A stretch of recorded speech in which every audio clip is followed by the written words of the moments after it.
بسم الله الرحمن الرحيم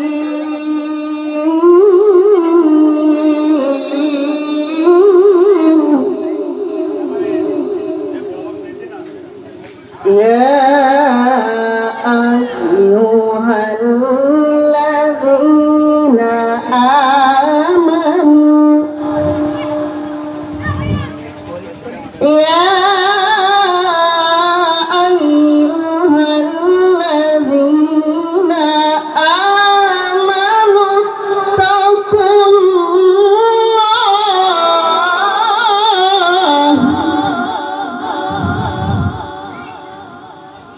يا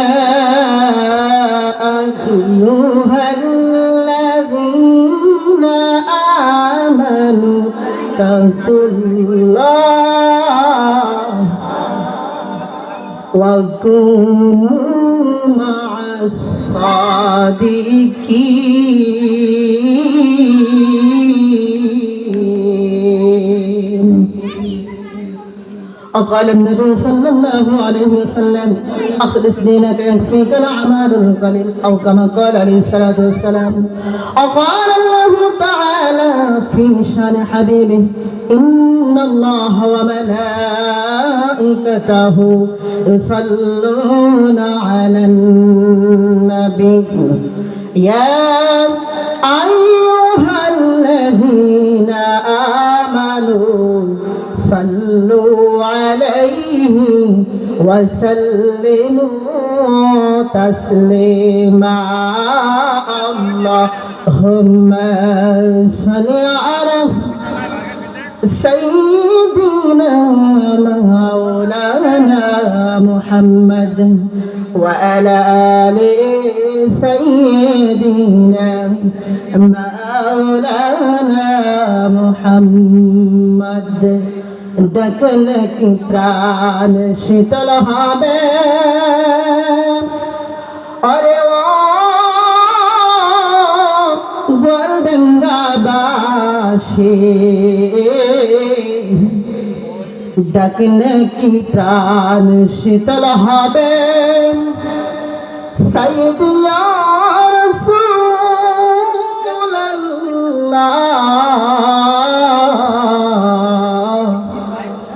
না দেখিলে নয়নে দয়া করে দিবেন দেখা এসে ঘুমের শবনে।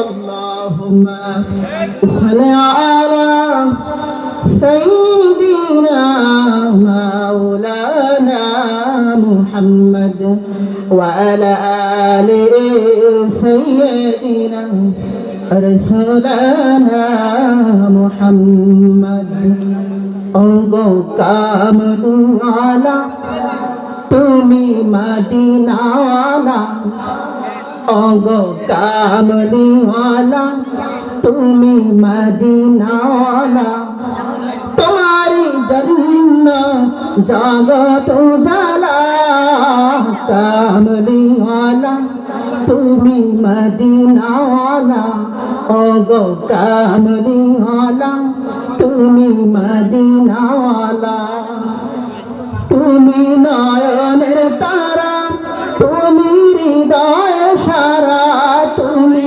নয়নের তারা তুমি হৃদয়ের সারা তোমার নামে দুরূদ পড়ে আল্লাহ তাআলা কামলিওয়ালা তুমি মদিনাওয়ালা ওগো কামলিওয়ালা তুমি মদিনাওয়ালা তোমারি জন্য জগত উজালা কামলিওয়ালা তুমি মদিনাওয়ালা ওগো কামলিওয়ালা তুমি মদিনাওয়ালা। আলহামদুলিল্লাহ। ঐতিহ্যবাহী গোয়ালডাঙ্গা উত্তরপাড়া বাইতুস সালাহ জামে মসজিদ ও আল হেরা সামানিয়া হাফিজে মাদ্রাসা কর্তৃক আয়োজিত আজকে বাৎসরিক তাফসীরুল কোরআন মাহফিলের সম্মানিত সভাপতি, আজকে মাহফিলের প্রধান বক্তা, দ্বিতীয় বক্তা সহ স্টেজে উপস্থিত রয়েছেন, যারা সামনে উপস্থিত রয়েছেন, পর্দার অন্তর আড়ালে সম্মানিত মা ও বোনেরা সহ আমরা মহান আল্লাহ তাআলার দরবারে শুকরিয়া আদায় করি যে মহান আল্লাহ তাআলা আজকে ঐতিহ্যবাহী গোয়ালডাঙ্গা আল হেরা সুরমানি হাফিজিয়া মাদ্রাসার ময়দানে জান্নাতের বাগানে অসংখ্য অগণিত মুসলমানদের ভিতর থেকে আপনাকে আমাকে যাচাই বাছাই করে এই জান্নাতের বাগানে আসার বসার তৌফিক দান করেছেন। এই জন্য মহান আল্লাহ তাআলার দরবারে শুকরিয়া আদায় করি, সকলে বলে আলহামদুলিল্লাহ। আরো শুকরিয়া আদায় করি, আপনারা অনেকে আমাকে চিনেন, আমি কিন্তু এই মাদ্রাসা থেকে হেফজ সমাপনী করেছি এবং যে স্টেজ আজকে কথা বলতেছি, যে বছরে স্টেজ নতুন তৈরি করা হয়েছিল সেই বছর কিন্তু আমরা একসঙ্গে 10 জন ছাত্র ভাই তাকে নিয়েছিলাম। আল্লাহ তাআলা দরবারে লাখ লাখ শুকরিয়া, সেই স্টেজ আমি নাদান, আমি গুনাহগার কাছে কথা বলার সুযোগ দান করেছেন। এর জন্য আল্লাহ তাআলা দরবারে আর আরেকবার শুকরিয়া আদায় করে আলহামদুলিল্লাহ। সম্মানিত হাজিরিন, আল্লাহ পাক রব্বুল আলামিন কোরআন কারীমের যে কোরআনুল কারীম নাযিল করেছেন 114টি সূরা, সেই কোরআনের ভিতর থেকে একটি আয়াত কারীমা আমি তেলাওয়াত করেছি। এই আয়াতকে সামনে রেখে কিছু কথা বলার চেষ্টা করব ইনশাআল্লাহ। তো আল্লাহ তাআলা আর কথা না বলিয়ে যেহেতু সময় মাত্র সরাসরি আলোচনার ভিতরে চলে যাই। আল্লাহ তাআলা আয়াতে কারিমার মধ্যে বলতেছেন যে ইয়া আইয়ুহাল্লাযীনা আমানুত্তাকুল্লাহা ওয়া কুনু মা'আস সাদিকিন।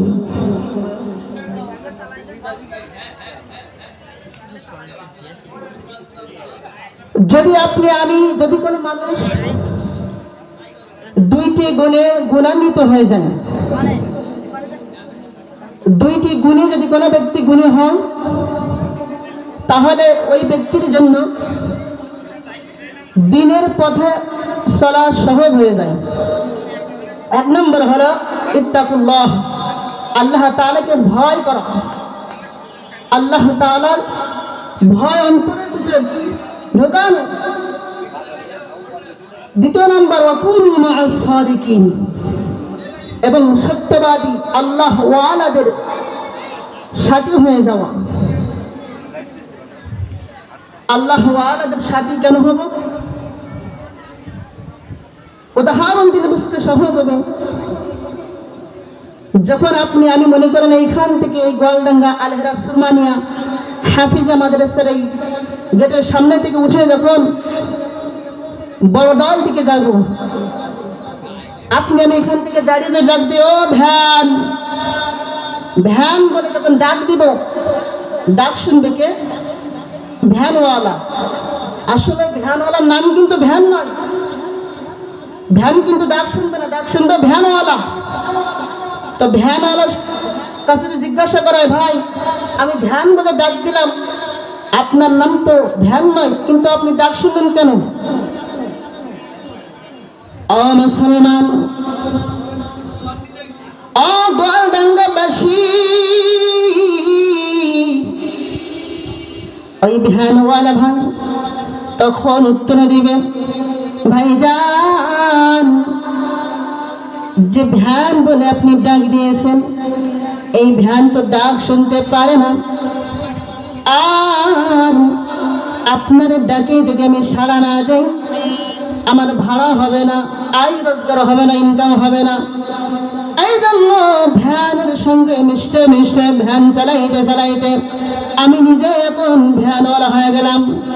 ও মুসলমান, আল্লাহ তাআলা বলেছেন তোমরা সত্যবাদীদের সাথী হয়ে যাও, আলেম উলামাদের সাথী হয়ে যাও, সঙ্গী হয়ে যাও, মাদ্রাসা তলাবু ইলমের বন্ধু হয়ে যাও। কেন কেন? যখন নেককার আল্লাহ ওয়ালাদের সঙ্গে মিশতে মিশতে যখন নেককারদের আল্লাহ ওয়ালাদের সঙ্গে মিশতে মিশতে আল্লাহ আল্লাহ বলতে বলতে একদিন আপনি আমিও আল্লাহ ওয়ালা হয়ে যাব। সুবহানাল্লাহ। সম্মানিত হাজিরিন, সময় খুবই অল্প, অসংখ্য হাদিস মুবারক থেকে এখানে হাদিস তেলাওয়াত করেছিলাম। আল্লাহ রাসূল সাল্লাল্লাহু আলাইহি ওয়াসাল্লাম বলেছেন, ক্বালা নবী সাল্লাল্লাহু আলাইহি ওয়াসাল্লাম, আখলিস দীনাকা ইয়াকফিকাল আমালুল কলিল।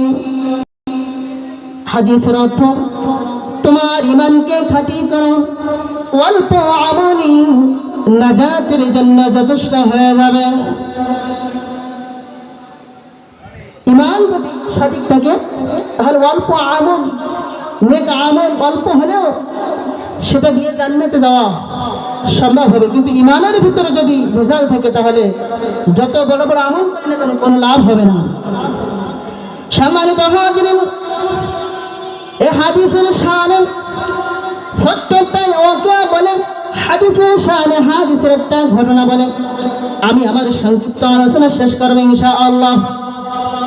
মুসলমান, আল্লাহ রাসূল সাল্লাল্লাহু আলাইহি ওয়াসাল্লামের জামানায় নবীজি সাহাবীদেরকে নিয়ে বয়ান করতেছেন, সাহাবীদেরকে নিয়ে নসিহত করতেছেন, বয়ান করতেছেন, ওয়াজ করতেছেন। এমন সময় একটা সুন্দরী রূপসী রমণী সুন্দরী একটা যুবতী এসেন। সে সময় পর্দার আয়াত নাযিল হয় নাই। আল্লাহ রাসূল সাল্লাল্লাহু আলাইহি ওয়াসাল্লামের কাছে এসে সালাম দিয়ে বলতেছেন, ইয়া রাসূলুল্লাহ, ইয়া হাবিবাল্লাহ, নবী গো, আমি একজন যুবতী কন্যা, আল্লাহ তাআলার বান্দি। যুদ্ধের ময়দানে আমার পিতা শহীদ হয়ে গিয়েছেন, আমি এখন যুবতী হয়েছি, বিবাহের বয়স হয়ে গিয়েছেন। ইয়া রাসূলুল্লাহ, ইয়া হাবিবাল্লাহ, আমি এখন সাংসারিক জীবনে যেতে চাই, কিন্তু গার্জিয়ান ছাড়া তো বিবাহ শাদী করা যায় না। ও মুসলমান, আগের জামানায় গার্জিয়ান ছাড়া বিবাহ শাদী হতো না, কিন্তু বর্তমান সময় এমন একটি সময় গার্জিয়ানের প্রয়োজন নাই, শুধুমাত্র একটা টাচ মোবাইল, অ্যান্ড্রয়েড ফোন হলেই যথেষ্ট। কথা ঠিক কিনা? এখন আর গার্জিয়ানের প্রয়োজন হয় না, একটা মোবাইল হাতে দিলে গার্জিয়ানের মোবাইল নিজে হয়ে যায়। দেশে মোবাইল আইছে, চিঠি বন্ধ হয়ে আছে, দেশে মোবাইল আইছে, চিঠি বন্ধ হয়ে আছে, দিওয়ানা বানাইছে, পোলাহা মায়ার মনের কথা ভেসে বাতাসে এখন, পোলাহা মায়ার মনের কথা ভেসে বাতাসে। এই মোবাইল পাইয়া দেখো মদনের মায়া, এই মোবাইল পাইয়া দেখো মদনের মায়া, কি কাণ্ড ঘটাইছে, স্বামী সংসার রাইকা নাকি পালায়া গেছে, স্বামী সন্তান রাইকা নাকি পালায়া গেছে। মুসলমান ইমানদার, প্রিয় গোয়ালডাঙ্গাবাসী, যে কথা বলতেছিলাম সংক্ষিপ্ত সময়ের ভিতরে, তো ওই রূপসী সুন্দরী যুবতী বলতেছেন, নবী গো, আমার বিবাহের উপযুক্ত বয়স হয়ে গিয়েছে, আমি চিন্তা ভাবনা করেছি একটা গার্জিয়ানের প্রয়োজন, আমি নিয়ত করেছি, চিন্তা করেছি, যেহেতু আমার নবী, আমি আপনার উম্মত, আমি উম্মত হয়ে আপনি নবীকে গার্জিয়ান বানানোর সিদ্ধান্ত নিয়েছি। ধরে বলি সুবহানাল্লাহ। আল্লাহ রাসূল সাল্লাল্লাহু আলাইহি ওয়াসাল্লাম দায়িত্ব নিলেন, নিজে গার্জিয়ান হয়ে গেলেন। বলতেছেন, মেয়ে কি তোমার সমস্যা বলো? বলতেছেন, ইয়া রাসূলুল্লাহ, হাবিবাল্লাহ, আমার তো বিবাহের উপযুক্ত বয়স হয়ে গিয়েছে, আমি এখন সাংসারিক জীবনে যেতে চাই, কিন্তু আপনার পছন্দ মতো আপনি যে ছেলে আমাকে দিবেন সেই ছেলেকে আমি স্বামী হিসেবে গ্রহণ করতে রাজি, কিন্তু আমার 3টা শর্ত রয়েছে। ছেলের ভিতরে 3টা গুণ থাকতে হবে, 3টা শর্ত। 1 নম্বর হলো, যে ছেলের সঙ্গে আমার বিবাহ হবে ওই ছেলের মধ্যে সর্বপ্রথম সত্য হলো দৈনিক সেই ছেলেকে এক খতম কোরআন শরীফ তেলাওয়াত করার সওয়াব অর্জন করতে হবে। দ্বিতীয় নম্বর সত্য যে আমার স্বামী হবে ওই ছেলেকে সারা বছর নফল রোজা রাখার সওয়াব অর্জন করতে হবে। 3 নম্বর সত্য যে আমার স্বামী হবে ওই ছেলে 3 নম্বর গুণ হলো যে সারা রাত নফল নামাজ আদায় করার সওয়াব অর্জন করতে হবে। সম্মানিত হাজিরিন, এই 3টা সত্য দিয়েছে, আসলে সময় শেষ, এজন্য আর বলা সম্ভব নয়। তো সকলে দোয়া করবেন আমার জন্য। আমি এই মাদ্রাসার ছাত্র, এই মাদ্রাসার পাশে আমার লজিং ছিল, আসাদুজ্জামান আসাদ সর্দার আমার লজিং ম্যান। তো মানুষ, এলাকার মানুষ সকলে আমাকে কম বেশি চিনেন, তো আমার জন্য দোয়া করবেন। আর দোয়া করবেন আল্লাহ তাআলা যেন এই গোয়ালডাঙ্গা আল হিরাজ সুলমানিয়া মাদ্রাসা এবং উত্তরপাড়ায় যে বাইতুল সালাহ জামে মসজিদ আল্লাহ তাআলা কিয়ামত পর্যন্ত টিকা রাখেন এবং এই মাদ্রাসা যেন কিয়ামত পর্যন্ত টিকে থাকে। প্রত্যেক বছরে যখন এখান থেকে কোরআনের হাফেজ এই এলাকা থেকে, এই মাদ্রাসা থেকে কোরআন হিফজ করে যেন বাইর হতে পারে, আল্লাহ পাক রব্বুল আলামিন প্রত্যেককে যেন সেই তৌফিক দান করেন। সকলে আল্লাহুম্মা আমিন। আসসালামু আলাইকুম ওয়া রাহমাতুল্লাহ।